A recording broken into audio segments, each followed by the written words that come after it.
Oh, there you are, Betty. Oh, hello, Mrs. Morton. What on earth are you doing in this dark room by yourself? Mrs. Morton, may I speak with you a moment? Of course, dear.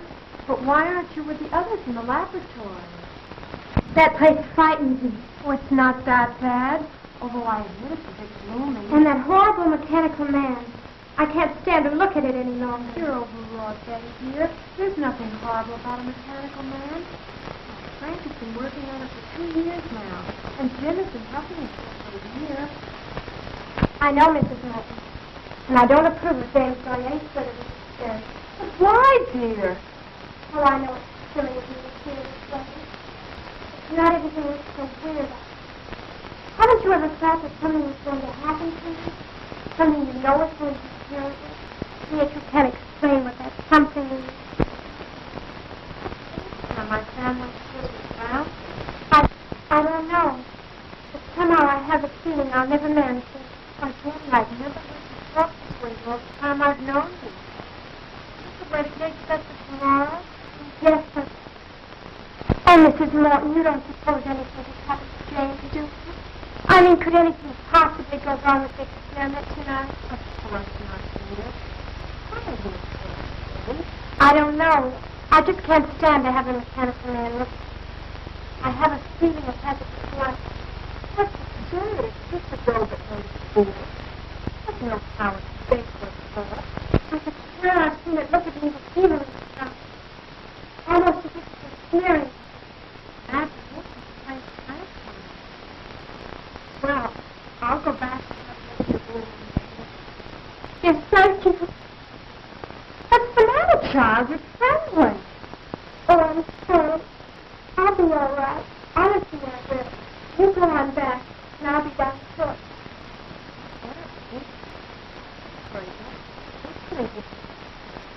I'm sorry, Mrs.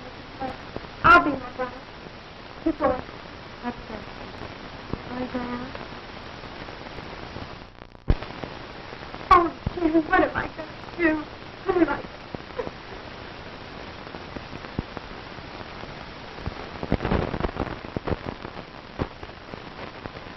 There we are. Now that should be just about it. Gee, Pop, will you work now? I hope so, son. Oh, Uncle Frank, are you going to make him walk? Yes, in a few moments, Janet. Oh, I'm so excited. Good. Will he be able to talk to Uncle Frank? Of course not, silly. Uncle Frank told you that 20 times yesterday. No, Mary's right, Janet. You see, this is just a mechanical man. He won't be able to talk. That's about the only thing he won't be able to do, though, Janet. You're right, John. The doctor's mechanical man will be able to do about everything a human being can do, except talk.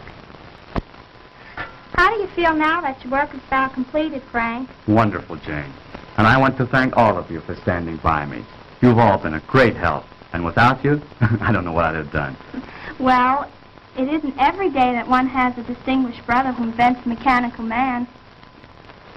And I certainly appreciate the opportunity you've given me, Dr. Morton, by allowing me to assist you in the experiment. That goes for me, too, Dr. Morton. Well, I've learned more in the past month than any of my college classes taught me.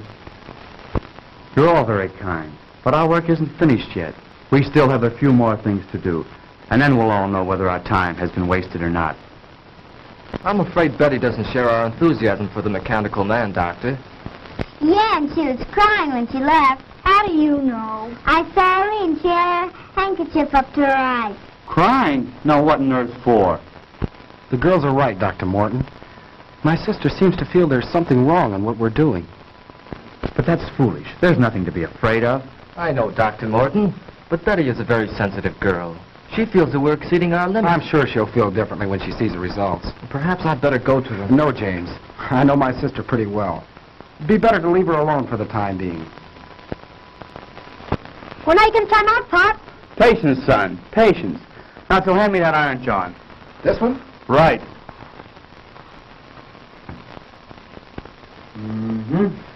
Won't be long now. When do you think you can try it out, Frank? Just as soon as Mrs. Morton returns.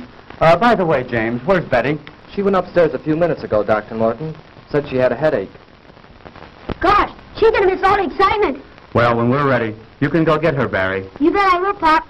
Oh, hi, Mom. Hello, Barry. Have you seen Betty, Mrs. Morton? Yes, I just left her. She said she'd be up in a minute. They were just telling us Betty disapproves of our experiment. Oh, I think the storm has her on edge. She was much calmer when I left. Is there anything I can do? No, James. It's just a case of nerves, I think. Anyhow, let's give her a few more minutes alone. Well, if you think we should. We're just about finished, Madge. Won't it be wonderful to see a mechanical man move around, Mary? I suppose you'll let him help you do the dishes. I think your uncle would like that better than I would, Janet. Sometimes think that's why you invented a mechanical man. Oh, now, Madge. Well, you do hate doing little odd jobs, Frank. Well, if Frank's experiment is successful here tonight, none of us will have to worry about any odd jobs again. I can't say that I'd mind having a mechanical man in my business.